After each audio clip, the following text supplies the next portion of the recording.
For we are opposed around the world by a monolithic and ruthless conspiracy that relies primarily on covert means for expanding its sphere of influence, on guerrillas by night instead of armies by day.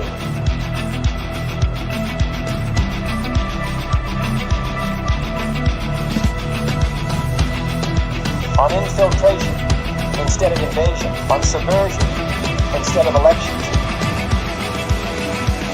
If I were the devil, I'd take from those who have and give to those who want it until I had killed the incentive of the ambitious. Violence and vandalism is being led by Antifa and other radical left-wing groups who are terrorizing the innocent, destroying jobs, hurting businesses, and burning down buildings.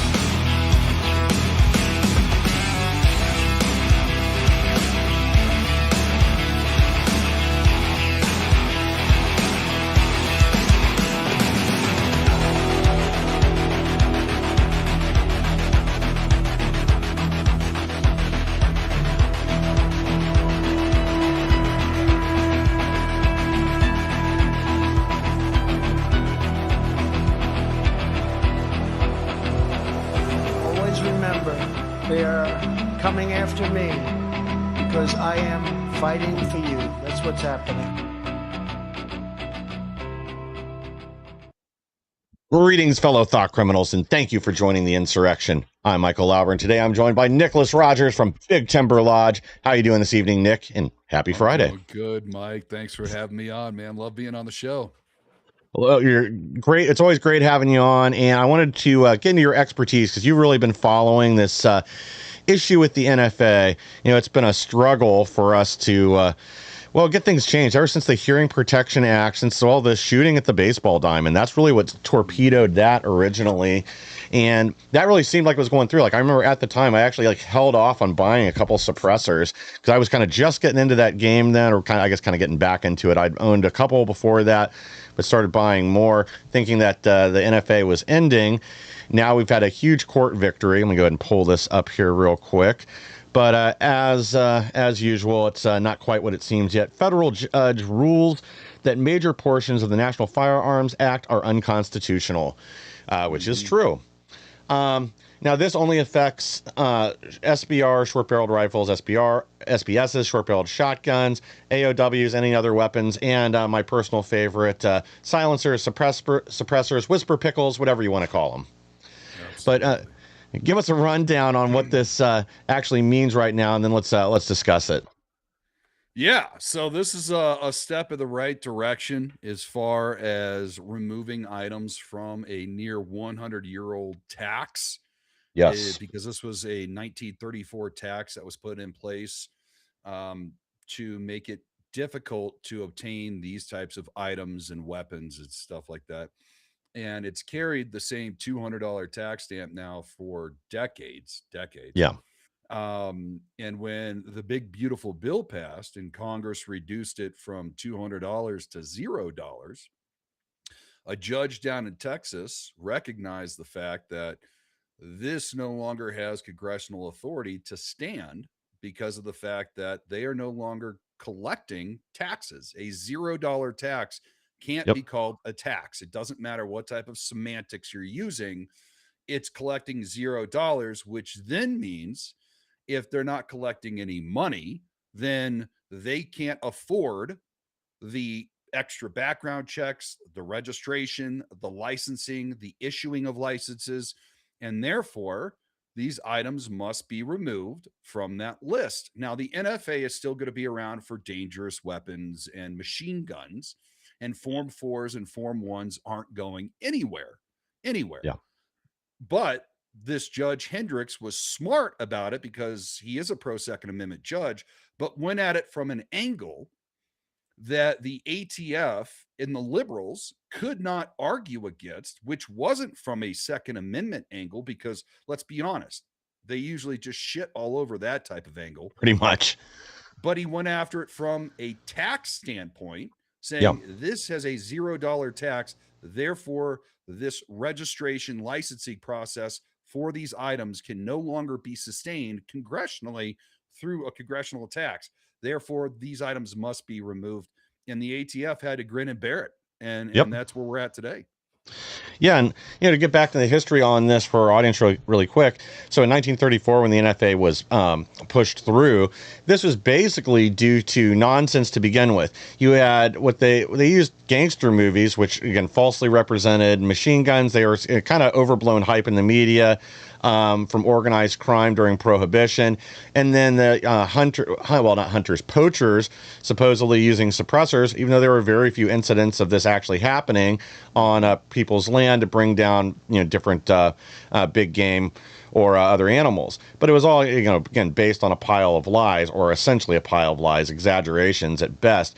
They picked the number $200 in 1934. That was about the equivalent of $5,000 in today's dollars. I think it's just short of 5K. I can't remember. I looked it up the other day. It's like 4,900 and something bucks. But anyway, the idea was to make it unaffordable for the common person. Now, over the last, say, 10 years or so, suppressors have finally gotten to the point where, one, you can get good quality suppressors for under $1,000. You can get a lot of really good, like 22 caliber suppressors, and simple rifle suppressors now for just a few $100. So they've become much more affordable. The $200 tax wasn't such a barrier like it's been for years, where more people were starting to buy them. Like that's kind of, when I got into stuff originally, I don't know how many years ago now. I started off with the 22 can because it was inexpensive, enjoyed that so much. Then I started buying, I think it was 5.56 and 30 cal cans after that. Then I got a 9mm with a booster. And then moved on to some other ones. And I've got a whole collection of them. But these are great. I mean, they're hearing protection. Now, SBRs, SBSs are also great. And again, it's kind of a, the ATF's gone back and forth on what is or isn't a pistol brace, how it can be used, whether or not you can have it or not, whether you can put it against your shoulder or not. It's just inconsistencies that change every time the administration changes or sentiment changes, or you just get the wrong person in there. But this, I think it's probably going to be a little bit of time before this works itself out, because you and I were talking off air, and we can get into this here in a second. Like right now what they're saying is if you're in certain states or a member of a GOA or a number of other organizations, that this could apply. But like here in Ohio, I called one of the FFL dealers I'm working with, and they said, well, as of right now, they're basically just giving people a choice whether or not they want to they're a silencer shop dealership, so whether or not they want to go through the silencer shop kiosk and do everything that way, or if they want to just pay for it and leave and roll the dice. But that's what kind of makes this scary, just like when they retroactively did away with the pistol brace and said, oh, if you've got a gun with a pistol brace on it and the barrel's less than 16 inches or 18 and a half for a shotgun, that now all of a sudden that is a class 3 weapon, and you could face 10 years in jail and a $10,000 fine at minimum for it. So we have to get clarity on this. But I mean, honestly, like, this isn't saving any lives. This isn't protecting anybody. This is just stepping on people's rights. Most other countries, like, suppressors are, if you jump through the hoops to own a gun, getting a suppressor is not that difficult, because it's just, it's not like the movies. Suppressors do not make a gun just go pew, pew, pew. I mean, it's only quiet if you think a jackhammer is quiet.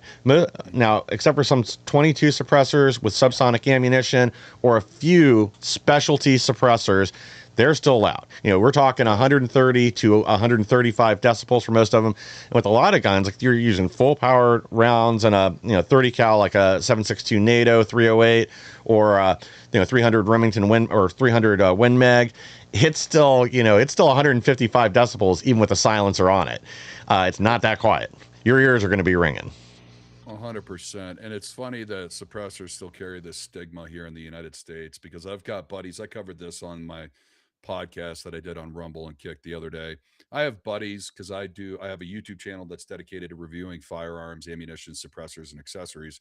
And I've got friends that make content out in Europe, and we've talked about it. Like, they think it's funny you don't have to get a license in order to buy a gun in most of the states in the United States, but they think it's hilarious that we had to jump through so many hoops that once you already had the gun to buy a suppressor, because there are many nations where if you go to Europe and you go to an indoor shooting range and you do not have a suppressor, they will not let you shoot at the indoor shooting range. It's uncouth. It's Yeah. uncivilized, right? Like they'll tell you, hey, just walk out into the lobby and buy a suppressor, and then you can come shoot. And literally, that's all it is you walk to the gun store inside the shooting range, and then you just say, I want that suppressor, and they're like, it's 600 euros, and then you Yeah. pay for it, and then you slap it on your gun. That's it. There's no paperwork, there's nothing else, because they already imagine, like, if you've already had your background check done for your firearm, the suppressor doesn't need to have a check, because it's not a gun itself, right?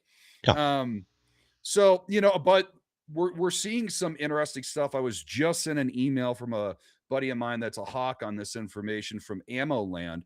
There has now been 4 ATF audits of 4 different gun stores in 4 different states since this happened that have been selling suppressors only on the 4473. That's your background check paperwork, Yeah. without doing Form 1s or Form 4s, and all 4 of them passed with zero issues. So the ATF Good. is acknowledging now that suppressors are being able to be sold, without a Form 1 or a Form 4. Now, I do want to talk about, who's actually covered. Do we got some time for this? Oh, yeah. Because I want to get into all the details on this before we get into the other stories. Right. So the injunction covers the named plaintiffs, right? Their current and future members. So these organizations that have current members and future members, like if you're in the process of signing up, and certain customers of participating manufacturing businesses, right? So the covered organizations include Firearms Regulatory Accountability Coalition, Gun Owners Foundation, Gun Owners of America, Texas State Rifle Association, Citizens Committee for the Right to Keep and Bear Arms, FPC Action Foundation, and then there's several firearm companies that are also plaintiffs in this injunction: B&T USA, Palmetto State Armory, Silencer Co. Weapons, Research and Silencer Shop Foundation. And then there's also another case, which was Hot Shots Custom as a plaintiff in the related Jensen v. ATF case, which was combined for this injunction. And then, so according to the National Shooting Sport Foundation, transactions conducted by covered businesses or organizational members may receive protection under the injunction, right? So living in a plaintiff state, though, is not enough, right? Like if you Yeah. live in Alaska, Georgia, Idaho, Indiana, Kansas, Louisiana, Montana, North Dakota, Oklahoma, South Carolina, South Dakota, Texas, Utah, West Virginia, and Wyoming, that does not mean every resident of those states is automatically covered. Okay. Even though those 15 states, or how many ever there were part of the plaintiff's package in this injunction, the injunction protects the state's agencies and political subdivisions. It does not extend to their residents simply because they live there. All right.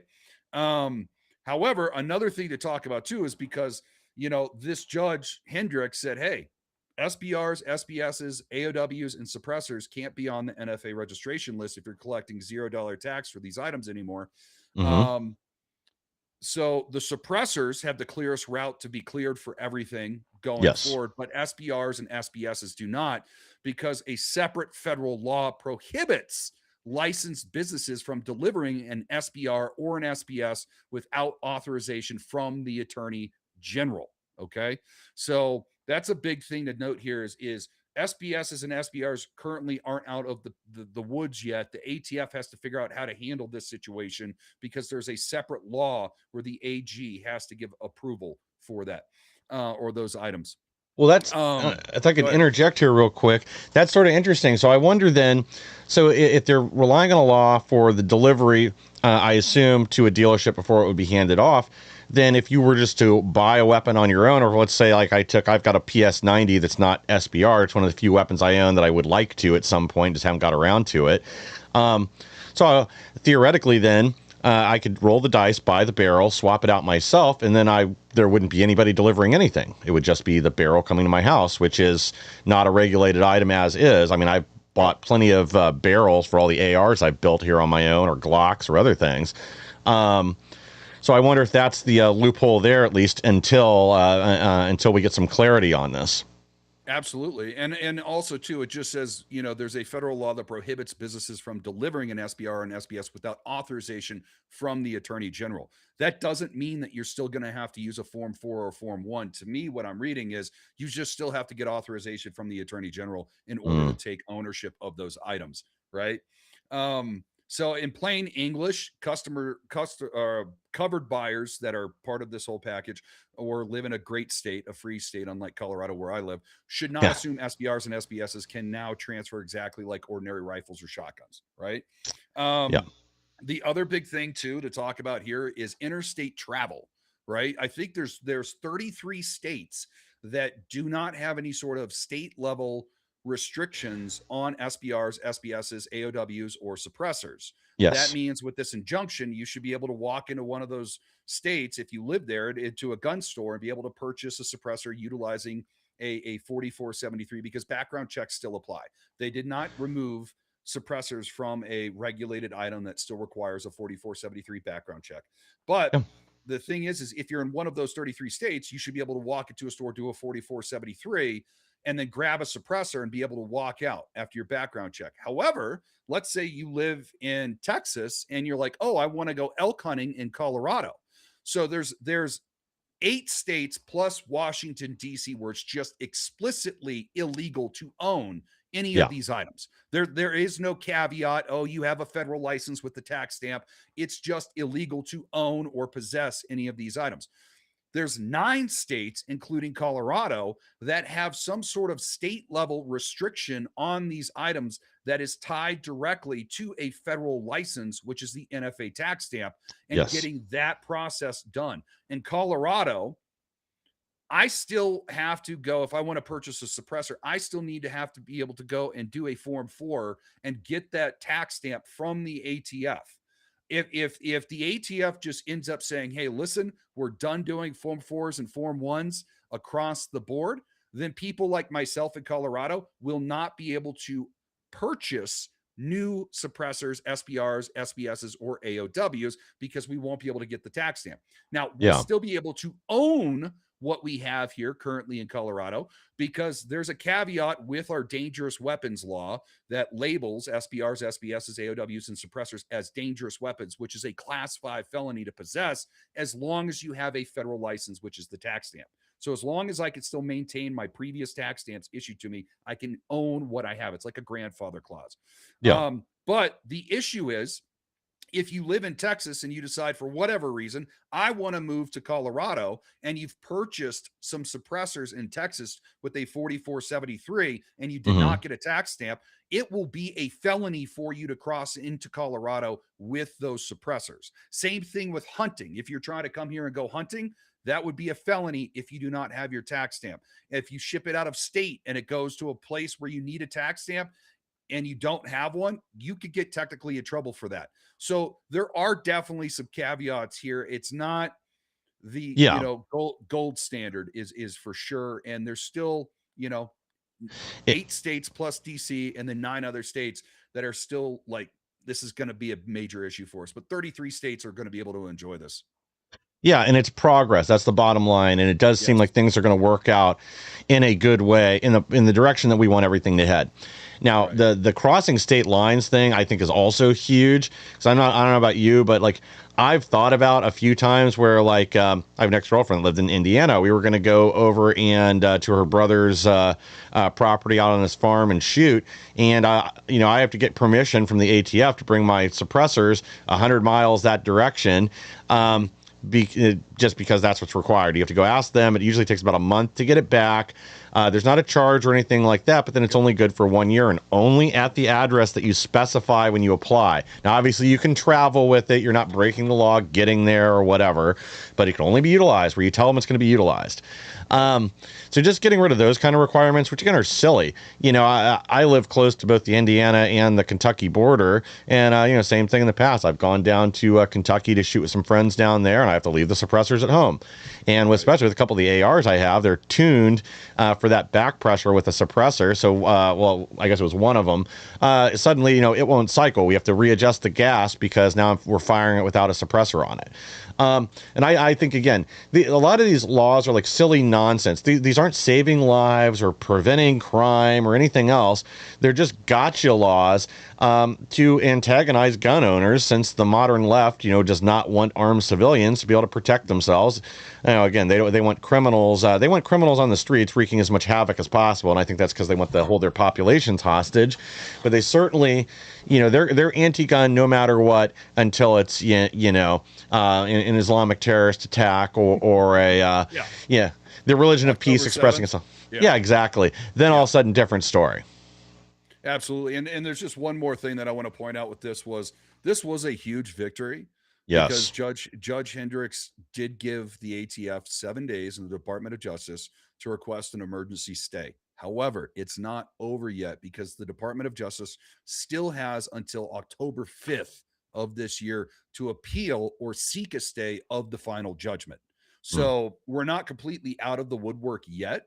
But the fact that the ATF has already done 4 audits on 4 different stores in 4 different states, and they found 0 issues with their books, and the fact that they transferred suppressors on 4473s, that's a really good sign. But at the same Yes. time, too, this honestly needs to go all the way up into a legitimate court decision, and there needs to be a supreme ruling that is a blanket ruling across the nation so that if the Democrats take control over the Department of Justice through the presidency, that they can't retroactively make you a criminal because you purchased one of these items without a tax stamp. Yeah. And void the takings clause, which places do that. Democrats love to do that. Here in Colorado, they did it just last year with SB 25003, this massive assault weapons ban. But there was a little bitty caveat in there because the assault weapons ban didn't go into effect until August 1st of this year, even though it was signed April of last year by Governor Polis.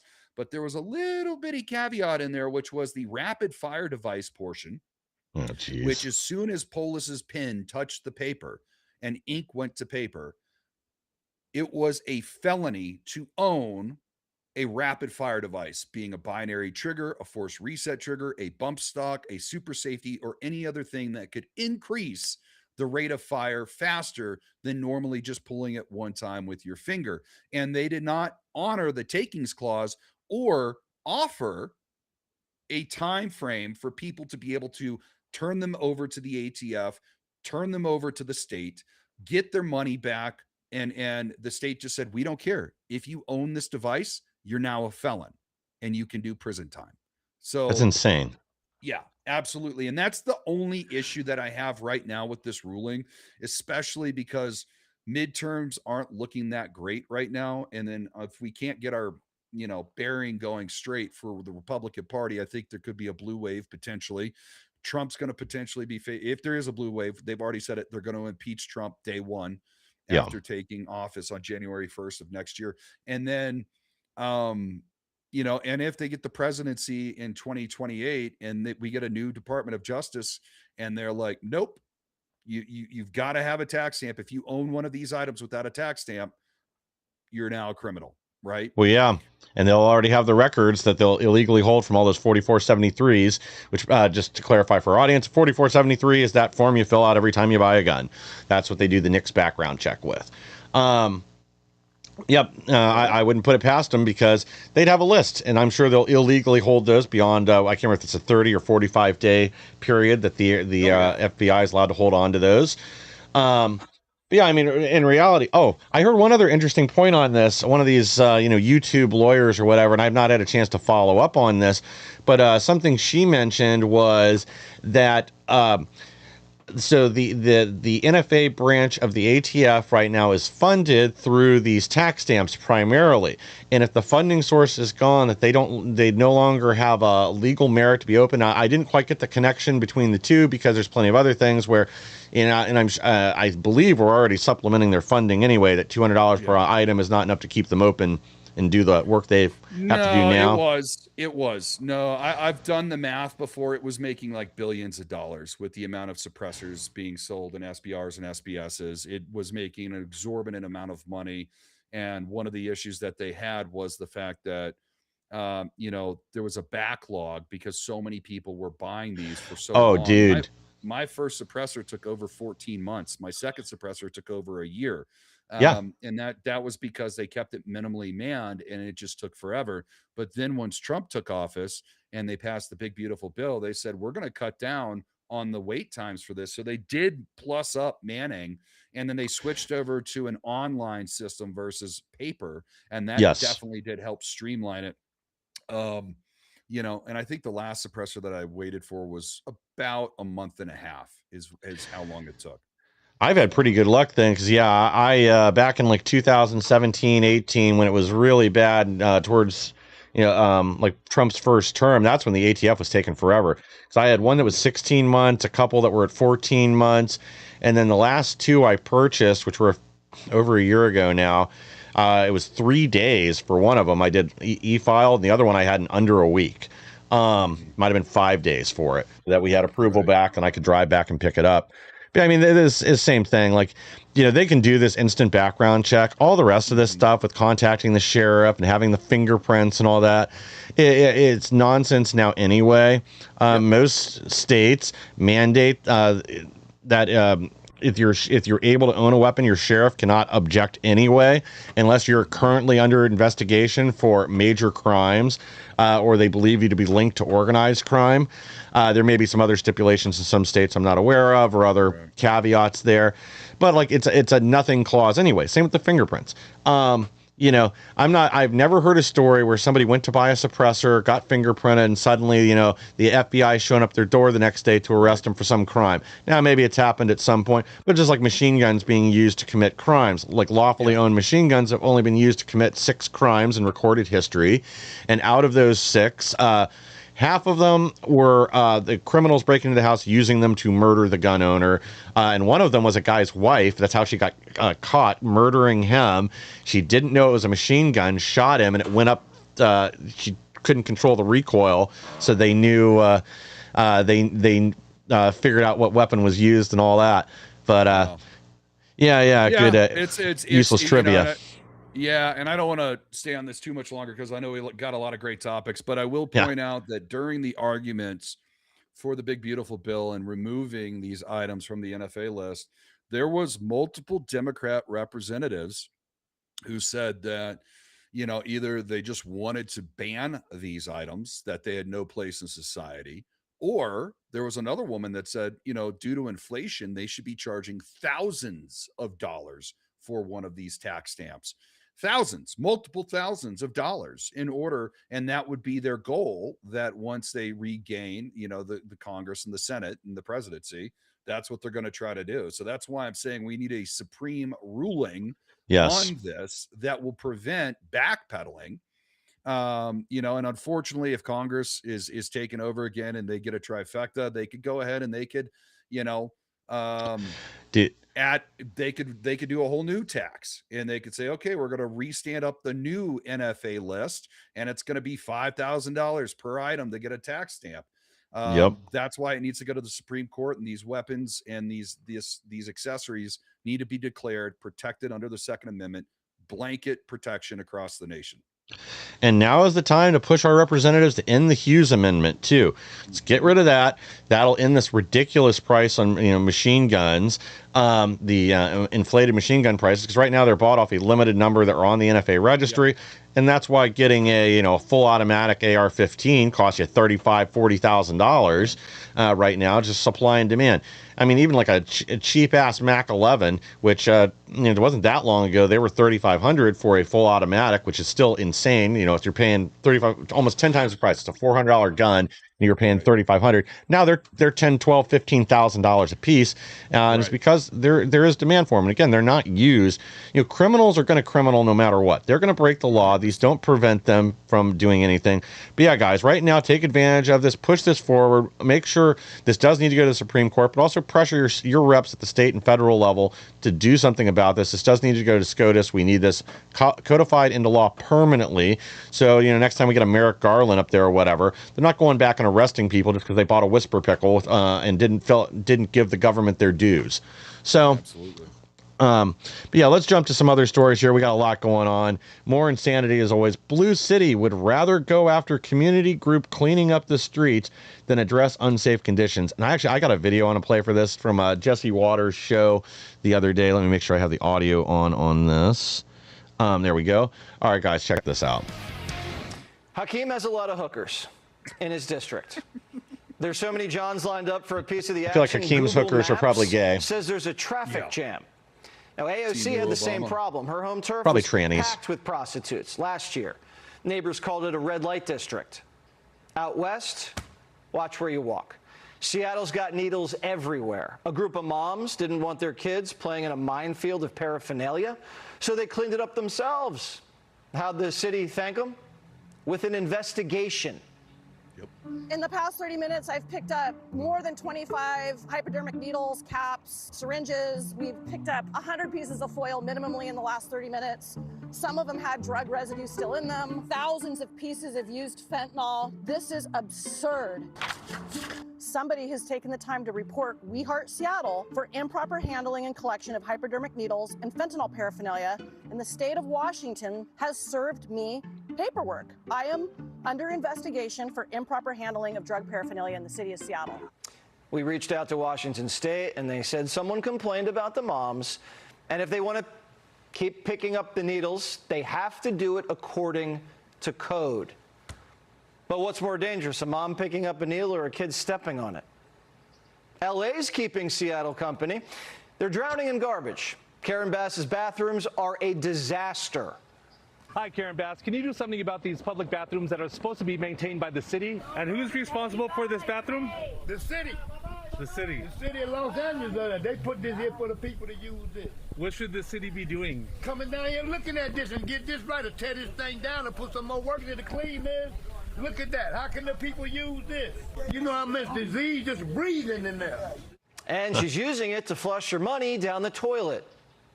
Your donation to our campaign is more critical right now than ever before. So we need you to rush your matching donation right now to help fuel this campaign. Chip in $5 right now, and the city turns it into $35. How's she doing that? How is that legal? Excuse my language. Democrats how passed is a that law legal? that lets California candidates use tax dollars to match campaign donations.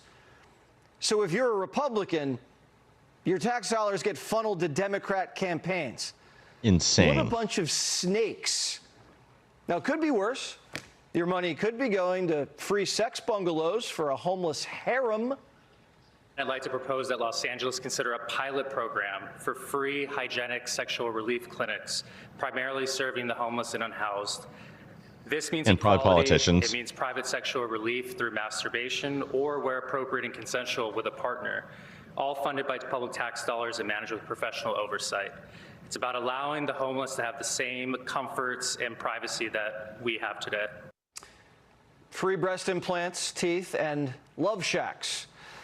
And Karen Bass is building an entire mini city to go with it. It's a village of tiny homes for the homeless. 84 huts are already up, open for business, hundreds more under construction.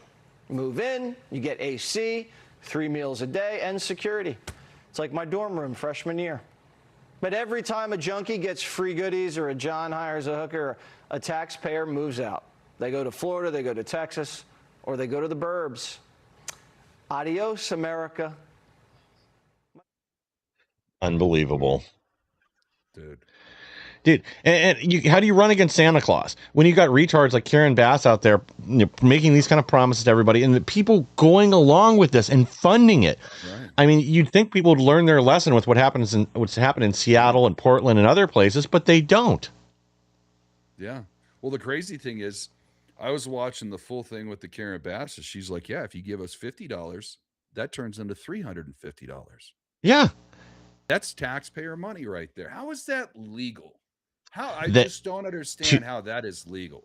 2 years ago, they passed a campaign public financing for campaigns, and this is when they wanted to sneak in DSA candidates and socialists and others. Like, oh, if they don't have a large national party, or if they want to run as an independent, right now you can't. So, unless you're a gazillionaire, so this will help people running. But then it gets turned around, and people like Karen Bass and others, because you got to be the right kind of politician to get the public matching, and it's 7 times. I don't understand. Turning $5 or $35. And we're talking about a city that can't fund anything right now. There's just trash. There's shit in the streets everywhere. It's absolutely disgusting in Los Angeles. And it's getting worse, not better. And look at San Francisco. There's needles everywhere. They will continue to fund this stuff. And just like in Portland, where they're now wanting to reverse some of this policy that's turned half their city into an open air drug market, they won't. They're going that direction. Well, it's all, I watched a documentary about this like a year or two ago, and they were interviewing the homeless people and talking about why they're homeless. And they were saying, because life is too good being homeless. I bet. San Francisco not only gives out like free drugs and free needles, they give out free booze. Yeah. If you want to drink, they give you free drinks, free drinks. I forget how many. It's like 6 beers a day or something like that, or shots. It's insane. And then to pair that with, they also get a monetary stipend to be homeless as well. If they run out of the smack that the city provides for them, they could go buy more. And there's nothing there that's actually saying, hey, let's clean up your life and put you on the right path. Because if you've ever had to deal with addiction, or you've been in one of those dark places, if your substance of choice is just going to continually roll in, and you're going to be subsidized to live that lifestyle, you are never climbing out of that dark hole. You're not. Yeah. The only way that you're going to stop is when you OD or die. That's it. Yeah. Well, and it's not free. They keep calling it free alcohol, free this, free hookers, apparently, free, black tar heroin and blow, but it's taxpayer funded. So everybody's living in LA paying these obscenely high taxes. They would never give out free blow. If they did, the homeless would start to become productive. Let's be honest. Yeah. Okay. Yeah. Stimulants are not allowed, because they would start cleaning up the streets on their own. So, I don't know, man. I've seen some of these videos that, what is it?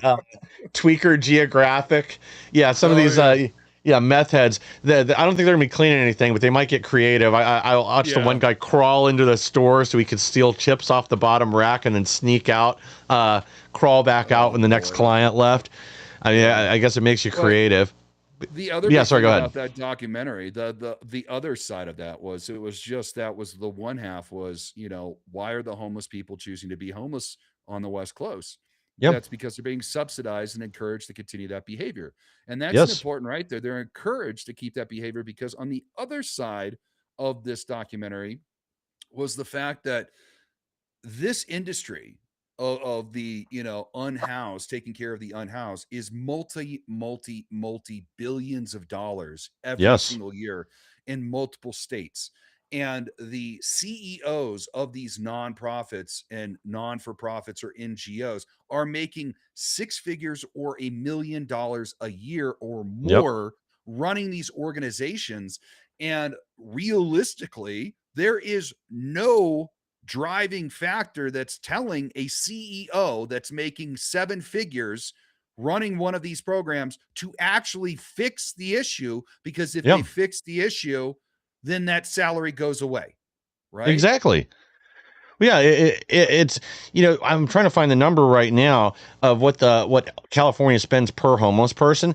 But I remember Spencer Pratt went after whatever her name was, that chunky Latina lady that's in the city council down there, because her, even though she's an elected official, her organization, which paid her close to $1 million to do this, put up a building of homeless apartments, where at the end of the day, when they did the math, it was costing almost $500,000 per resident in that building, with the total spend on it. But you're right. People have to hit rock bottom before they get out of this stuff. And I've dealt with this many times in staffing with some of our employees, that especially where I've run more like day labor companies and things like that, that you have people that I'll give you a literal example. We had a guy, this is down in Florida, that he was an alcoholic, smart guy too. He'd been a special education teacher actually in California, went through a really crappy divorce and just crawled into a bottle and couldn't get out. Well, one day he went on a bender, passed out in a field somewhere, woke up covered with fire ants, and decided, he didn't want to die like that. So he came into our office, asked us to take him down to a rehab. I think we took him to the Lighthouse. We dropped him off. They helped him sober up. And a few months later, he came back to our office. I didn't even recognize the guy. All of a sudden, he had hair again. He didn't look like he was, close to death. He got his life in order. He got his teaching. He luckily had never been arrested. He had gone through this for like 2 years. And he'd never been arrested during that time, or not for any serious crimes. He was able to get his license in Florida then and become a special education teacher. And I think in Orange County. I don't think it was Osceola. But again, that's what made him turn his life around. And there were several other people, same thing, because eventually they'd hit a wall or something would happen, and they'd realize, what, I'm going to die if I don't stop drinking or abusing this drug or whatever, and I need help. I can't do it on my own. And that's how a lot of them get saved. And otherwise, other ones end up dying because nobody gets in the way, or life gets too easy. It becomes too easy to get your fix, and eventually, well, especially now with the fentanyl and everything. I mean, I had a weekend we had 3 employees die because of fentanyl that didn't know. Well, none of them knew they were getting. One kid was 19 years old, and he'd bought some weed, and apparently it was laced with fentanyl. He died. His friend ended up in the hospital. Another lady was a recovered addict that, I guess, relapsed, bought something that had fentanyl in it. She dropped dead. And I can't remember what the story was with the last guy. I think we kind of expected it out of him. He already had a bad history. But anyway, it's awful. And instead, they're encouraging this problem. Like the human toll, the misery, and the destruction of the city, and all the spending, the fact that they are profiting off human misery. None of these people give a shit about homelessness or drug addicts or anything else, or they do something to solve the problem instead of just line their own pockets. And they're using these people to enrich themselves. Never let a good self-inflicted crisis go to waste. That is the Democrats' mantra right there. Bingo. Right? It is a self-inflicted crisis. This could be cleaned up within a year on the whole West Coast, right? It just takes reversing some laws and killing off some nonprofits and NGOs. And throwing some people in jail. Absolutely. 100%. But the thing that I want to go back, though, to this thing with Karen Bass talking about, you give me $5 is, and I'll turn that into 35 through the taxpayer funded money. Does this also apply then for federal representatives out of California? That's a good question. I would guess not, because then you would not. Yeah, because then you would bump into other campaign finance laws, right? And I would hope they were smart enough not to do that, and they probably are, because these people are really insidious. Then they do have a lot of attorneys over there, but they know this is a way that they can permanently have a death grip on every city just about in the state of California and permanently have this power. But this homeless industrial complex, they just passed the Nick Shirley Act the other day. Like, again, I don't expect this to hold up in court, but they're now fining reporters up to $10,000 fraud, especially if it has to do with what do they call it? Immigration services. So if you uncover anything there going on, they can put you in jail now for it. Wow. I saw that, and that's just completely. If you're not part of the state-run media, then you will be silenced, because it reminds me of that TV show Jericho, which was about an apocalyptic United States with nukes going off and then EMPs overhead, and then in the second season they're at O'Malley's bar, or whatever the lady's name of the bar was. I can't remember what it was. And there's a media person from Cheyenne, Wyoming, which is one of the 9 regions, capitals. And this guy, they're watching the news, and the main characters are watching the news alongside this media guy from Cheyenne, and they're like, "Hey, that's not right. That's fake." And he goes, "Oh, all of the news is fake now. It's all controlled by the state. You don't say anything unless the state allows it or tells you to say it."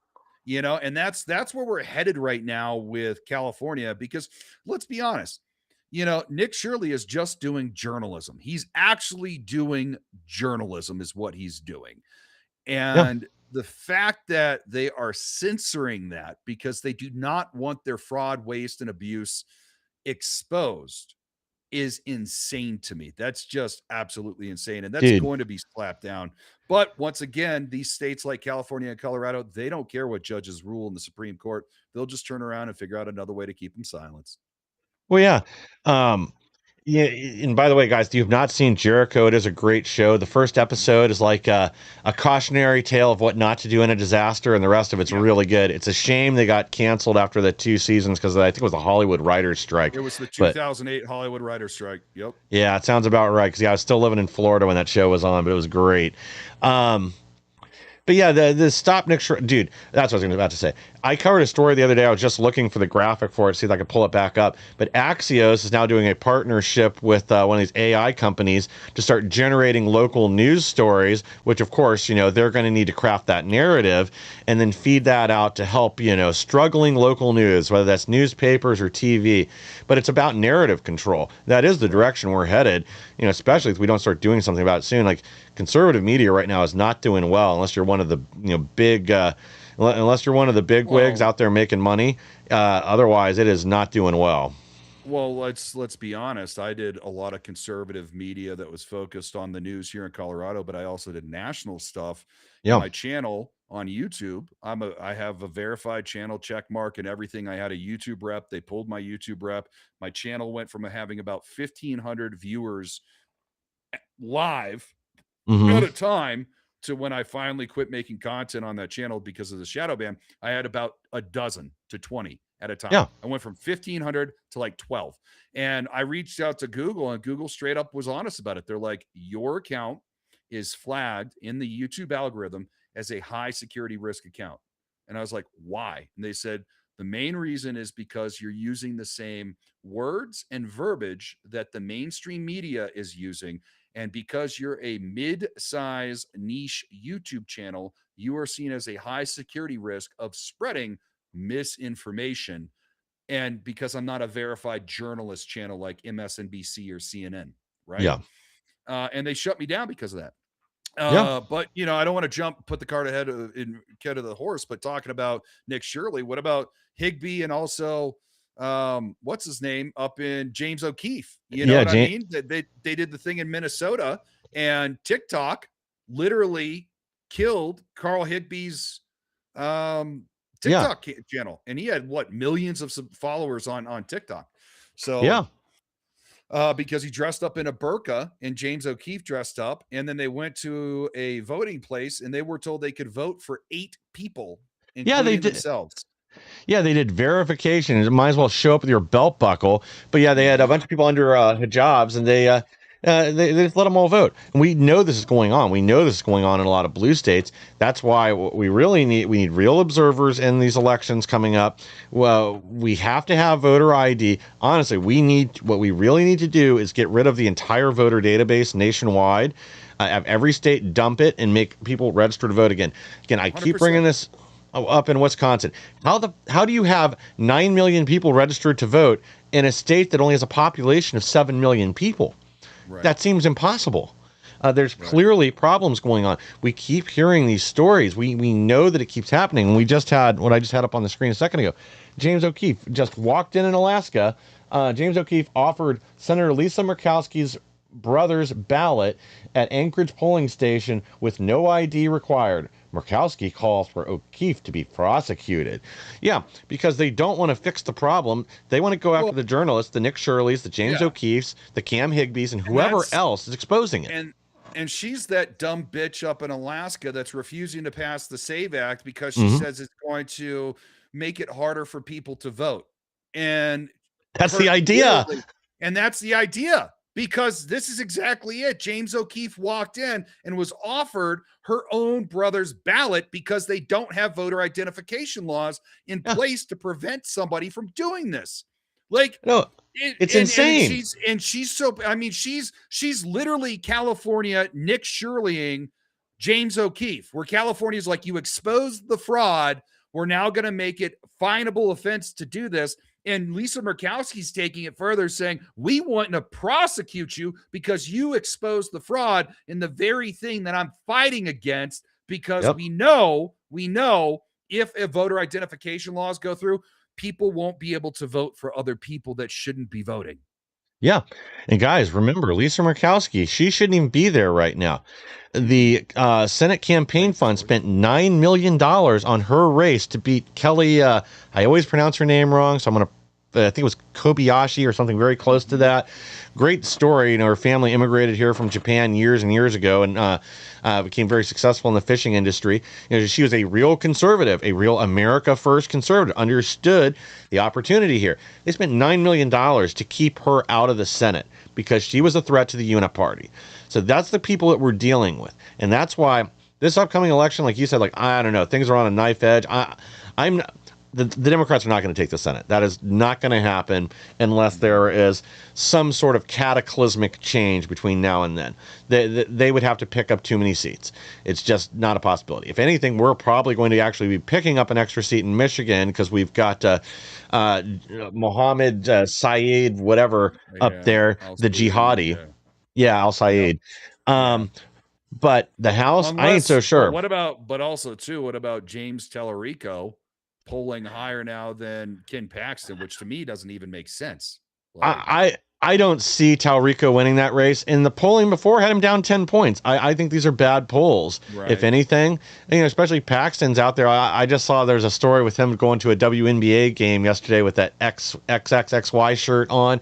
They wouldn't throw him out like they did the other mother and daughter the other day because that would have been a big story. But I don't think Talrico picks up that seat. I don't see Florida voting for him. But again, this is a problem with our media and their level of corruption and collusion. Local media in Texas will not report any of this stuff about Talrico's past or the other thing he said or going to this. You know, he went to I can't remember if it was a drag parade or what it was. And was up there with on a float or an event with a bunch of drag queens and children the other day. Zero coverage almost in Texas and local media. In national media, they don't cover it either because they know it'll scare voters away from him. Yeah, absolutely. And that's kind of the funny thing is that, George Soros's media foundation, I forget what it's called, and the fact that they train all these journalists not to report on sensitive topics that will persuade people not to vote for Democrats is absolutely insane. The state-run media and the federal media, it's to me, it's the fourth branch of the government at this point. There's an agenda that they're pushing. Like I live in Colorado and we have Victor Marks running for the Republican governor's position. He won the primary.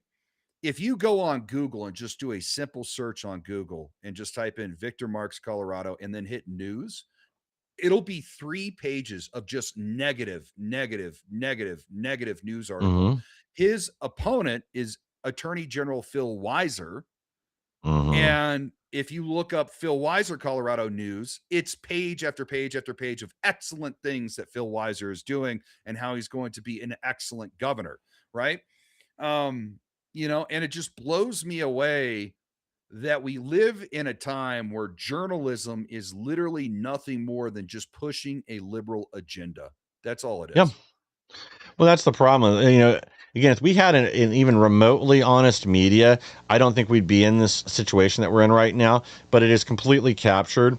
And anything that's not completely captured, like Fox News, they pretend that they lie all the time. They make stories up, and that's not the truth either. And they're not even real conservative journalists. I mean, there's some on there that are, like I think Jesse Waters generally does a pretty good job. They have a few other people that, for the most part, do okay. But even they're conservative light. In reality, what we need something in our corner right now at a national level that actually gets in front of people. I think that's why X terrifies them so much, is so many more people do get their news off social media, and they don't have a way to stop stories from going viral on there like they used to, and that's how they get exposed. And then it forces the dinosaur media to cover these same stories. X has got its own issues, though, even with now, too. And Elon has recognized that. He was saying at the end of next month, I believe, there's going to be a way to see if your account is flagged in the X algorithm for being shadow banned or restricted.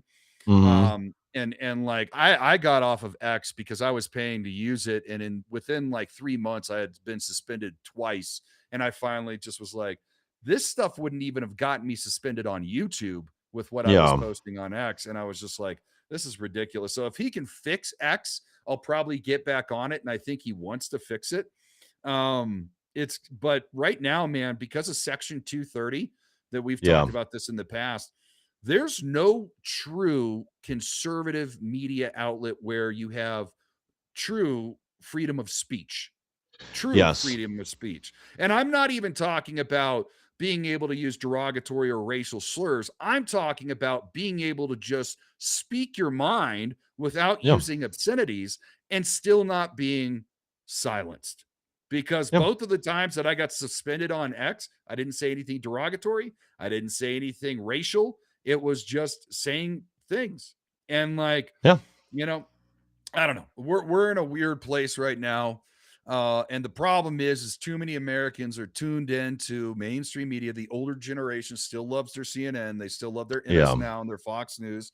And then the younger generations and the middle generations still love their YouTube, still love their Yeah. TikTok. And unfortunately, those platforms have every legal right to censor their content creators or just shut them down completely, like we saw with Carl Higbie. So. Yeah. Yeah. And, I hope that there is a change and we do get a real alternative conservative media, because the problem right now with, Daily Wire, and again, they do some good work sometimes, and even the Blaze and other outlets, is it's too tied into what the party wants. They're not willing to step outside that line enough, in my opinion. Some of them are a little bit on flock, and some of the other issues where the Republicans are clearly out of step, or a lot of the mainstream big name Republicans are out of step with where the country is right now. Right. But it's Friday, so we got to end on some good news. So first, we got this. First flight of deportees land in Haiti after Trump ends temporary protected status for hundreds of thousands of Haitians. Cats and dogs celebrate all over the United States, especially up here in my neck of the woods in Springfield. They're all a little safer now. They're eating the dogs. They're eating the cats. Dude, I went up there with Ben Berquam, it's a couple years ago now. We interviewed a bunch of people that had their pets stolen and, put on the dinner table. Yeah. Yeah. I saw a picture the other day from Ohio. Somebody took over the fence of a Haitian cooking a cat on a grill.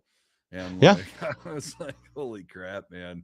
It is what it is. I mean, but look at what Minnesota and Michigan allowed sacrifices for, of animals in people's backyards and in their homes.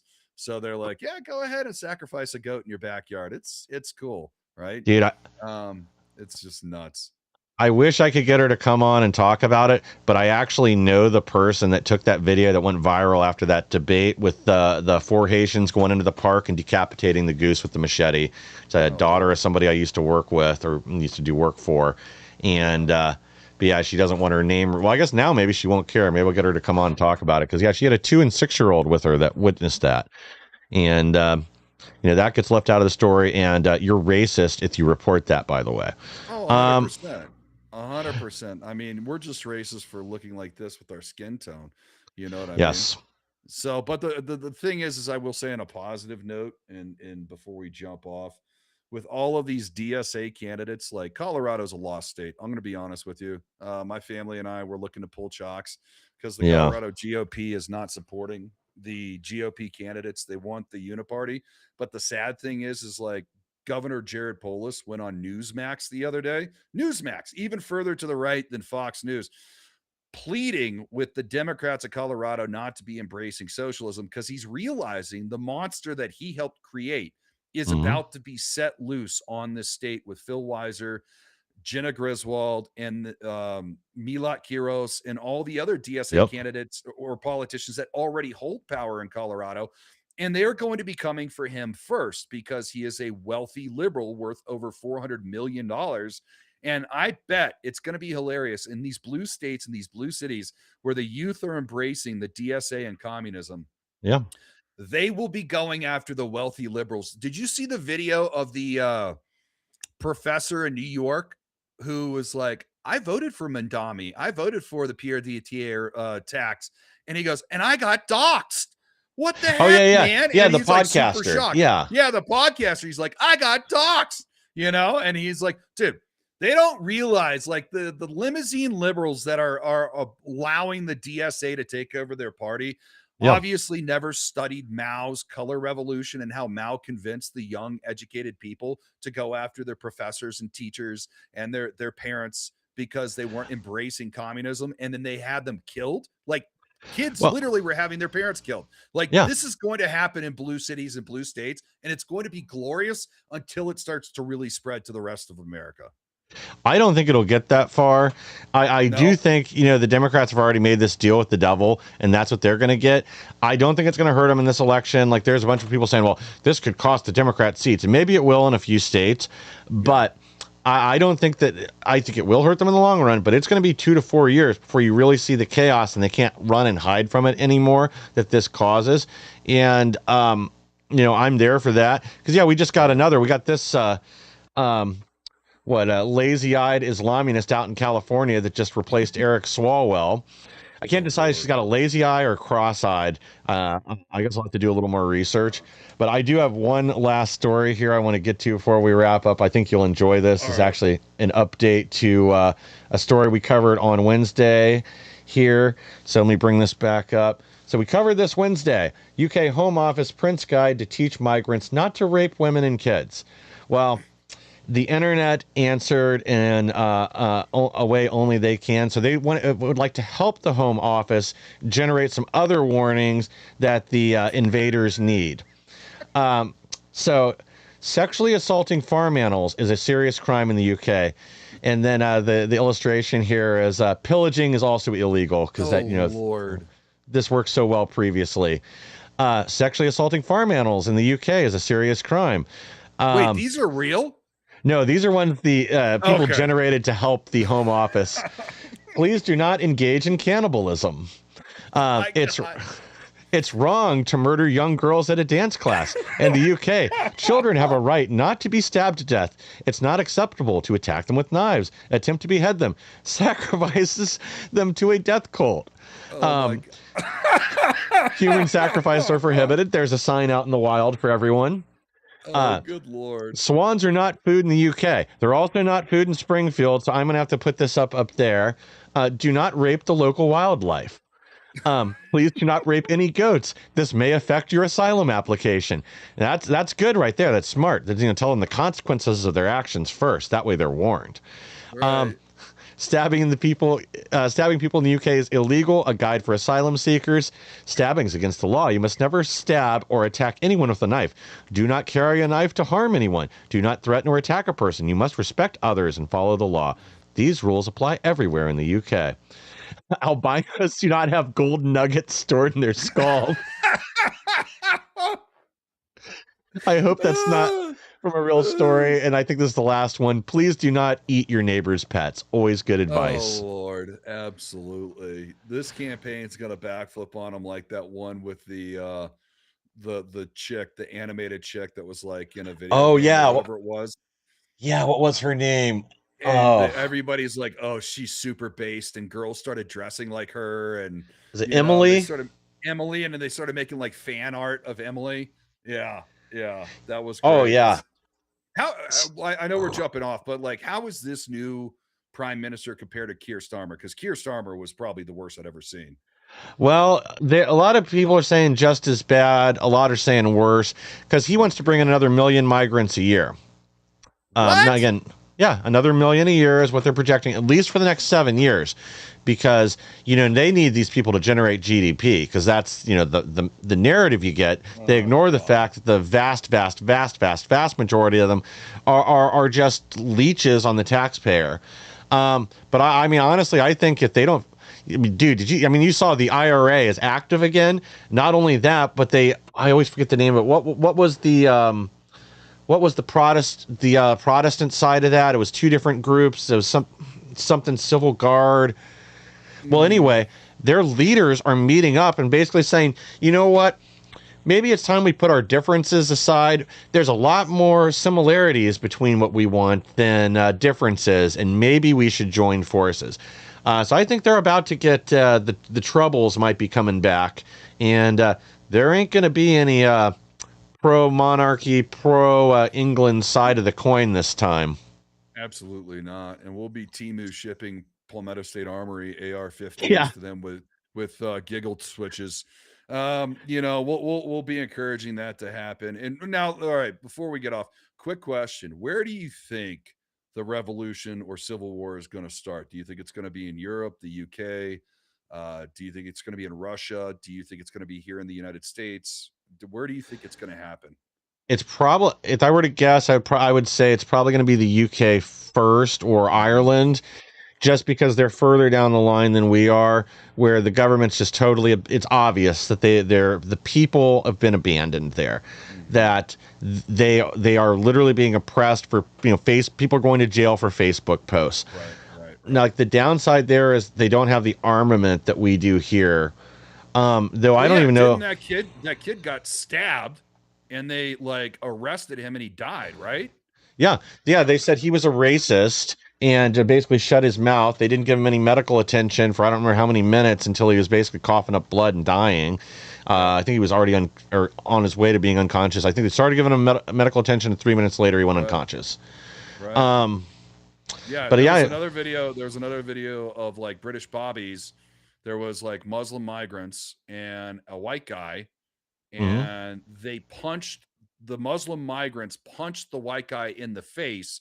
Yep. And the British bobby went to arrest the white guy, and out of confusion, he swung and hit her, and they let the Muslims go, and they arrested him and charged him with assault. And it's like, what's going on here? It's just absolutely insane.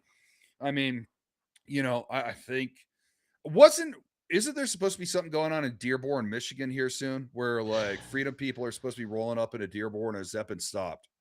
I think they still have. Well, I know they just had a pastor go there and speak at a town hall. Or this is supposed to be like the Freedom Front or whoever. There's a bunch of bikers that are headed up there, but I don't know if that's over the weekend or next week. And I've seen different numbers. I've seen a few hundred to descend. It might be a few thousand. But honestly, we need something bigger than that. What we really need is it's time to bring back the Crusades here and abroad. What's that? I have that. It's time for another crusade on my motorcycle vest. It's stitched on there with the Crusader cross. I got a Crusader cross on my suppressor, on one of my suppressors for my SHTF build. Like, I'm all about it. Like, dude, it's, if people that don't study history are doomed to repeat it. And, it's the governments, I think the people in power are being paid off by China, Russia, Islamic nations to allow the downfall of Western civilization. And these people don't give a shit because they'll sell their soul for, 30 pounds of silver, right? Or 30 shekels of silver. And they don't care about the current environment in the Western world, and they don't care about the future for our kids. So, it's the same problem with the Democrat Party. It's intersectionality. They all think they're going to be the ruling class after the revolution. They don't realize they always forget the revolutionaries get the bullet first. And they've made these alliances with Islam, who they want nothing. Gays get free flying lessons throughout most of the Middle East. 100%. They don't, but they are so detached from reality that that they don't look at the whole picture. I mean, that's I think you literally have to be insane to back some of these things leftists do here in the country. I mean, there was a time where I disagreed with Democrats, but at least and there was a certain level of insanity there, but at least, they thought they had a different path to things. Now I think it's all about power. There is no truth but power, and things are only going to get worse. But things are going to kick off at some point. I don't know if they will here or not. I guess it depends what happens in this next election. I think as people feel like things were stolen again in this election, either side, that could be the tipping point that finally lights the fuse here. But in Europe, I think it's just a matter of time. I mean, literally, while we were on air, there should have been a huge wake-up call to the liberals 3 weeks ago when they had the gay Virgin Atlantic cruise going like down to Egypt Turkey. And both Egypt and Turkey refused to let the passengers on board. And they weren't doing it because they were trying to be mean. They were doing it because they were trying to save the lives of the passengers, because they knew if they let off 3,500 very flamboyant gay men into these nations, there's a very good chance they would not get all 3,500 back on the cruise ships. No. Because it's not tolerated. And that should have been a wake-up call to the liberal left that is embracing Islam and thinking that their progressive ideals could coexist with Islam tradition. They can't. And the thing that the liberals don't understand is it is okay in the Islamic religion to lie to people in order to, yep, there it is, in order to establish themselves until they could grow enough in population and take over. There's already a city up, I think it's in Michigan, I can't remember the name of it, where the liberals helped the Muslims take over city council and move in more and more Muslims, and then they banned the public display of any sort of pride or LGBTQ stuff. Yep, that is, I think the ban was in Hamtramck, but it might be Dearborn. Dearborn's the city that the bikers are going up to this weekend. While we were on air, there was a breaking story over in Sweden. The religion of peace strikes again. At least one dead, multiple wounded as man-wielding sword attacks high school in small Swedish town. How much you want to bet the guy's name was Muhammad? Oh, dude, yeah. I'm not betting you a pack of smokes on that one. I'll be honest. Pretty much. You never know. It could have been something else. It could have been Khalid. Yeah, there you go, man. Absolutely. It's probably not. I don't know what a good Swedish name is. It's probably not that though. Sven, it's not Sven. Yeah, it probably wasn't Sven. It wasn't Sven. Olaf. Yeah. From the local bike shop. Yeah. All right, man. Well, again, Nicholas, great having you on again. You're always welcome back anytime. Again, thank you for all the hard work you do out there trying to save Colorado.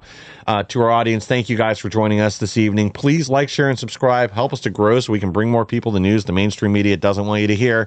We'll be back on Monday with even more. Have a great weekend.